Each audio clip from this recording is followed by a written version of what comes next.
Assalamualaikum warahmatullahi wabarakatuh.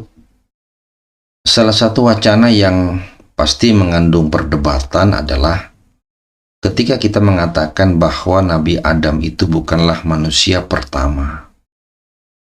Karena Adam dan Nabi Adam itu mesti kita beda pisahkan terlebih dahulu.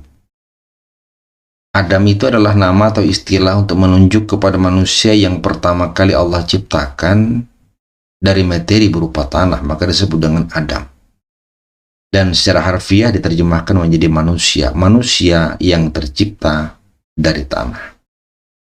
Maka muncullah manusia di awal-awal kehidupan dengan peradaban yang tentunya sangat jauh terkebelakang.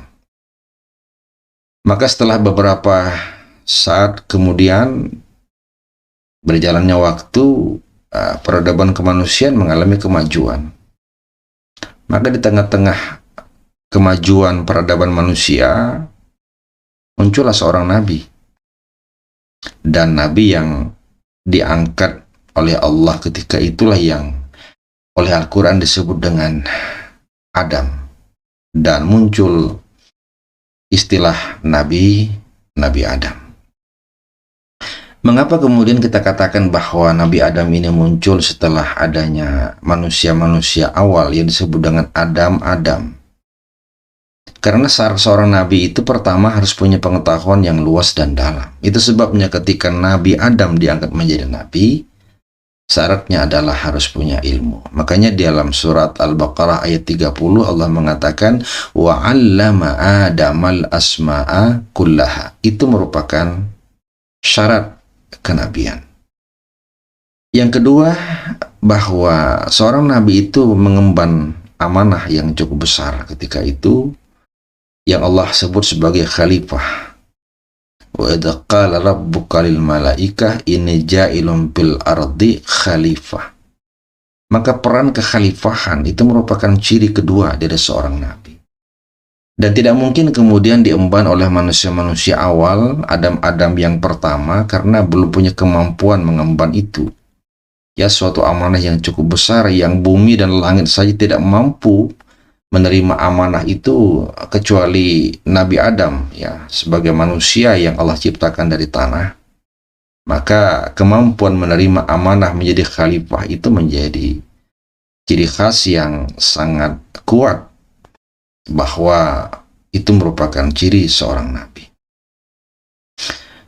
Kalau sekiranya ada yang mengatakan bahwa ketika awal-awal kehidupan itu bukanlah manusia tapi adalah kalangan jin, memang ada riwayat, tetapi kita bisa kemudian saling berdiskusi. Kenapa di situ malaikat ketika Allah mengatakan aku akan menjadikan, ya, akan memfungsikan seorang manusia sebagai khalifah, kemudian malaikat mengatakan qalu ataj'alu fiha ma yufsidu fiha wa yasfiku dima, ya Allah, kenapa engkau menjadikan di permukaan bumi itu orang yang melakukan kerusakan dan menumpahkan darah. Ja'ala itu kan kalimat fungsional, jadi bukan kepada material, ya.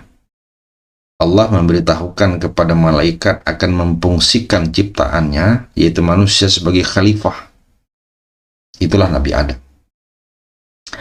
Dan keberatan malaikat bukan keberatan tapi pertanyaan, keajaiban, ya, karena mereka tidak tahu kenapa kau fungsikan, kau jadikan, kau angkat manusia sebagai khalifah di permukaan bumi, orang yang nanti bakal merusak lingkungan serta menumpahkan darah. Maka ini jelas indikasinya adalah manusia.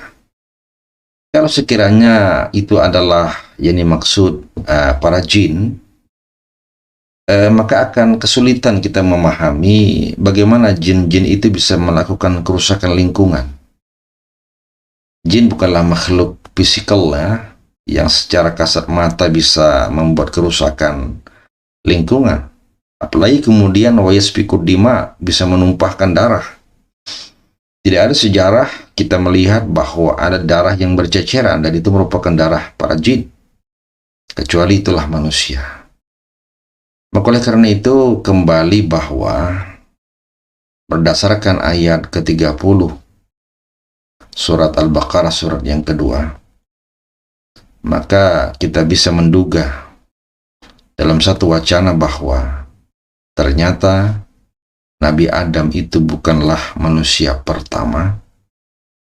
Dia adalah manusia dalam fase di mana peradaban kemanusiaan yang cukup maju. Maka Allah mengangkat sebagai khalifah yang bertugas mengelola dan kemudian membimbing manusia, dibekali dengan ilmu yang luas dan dalam. Demikian, Assalamualaikum warahmatullahi wabarakatuh.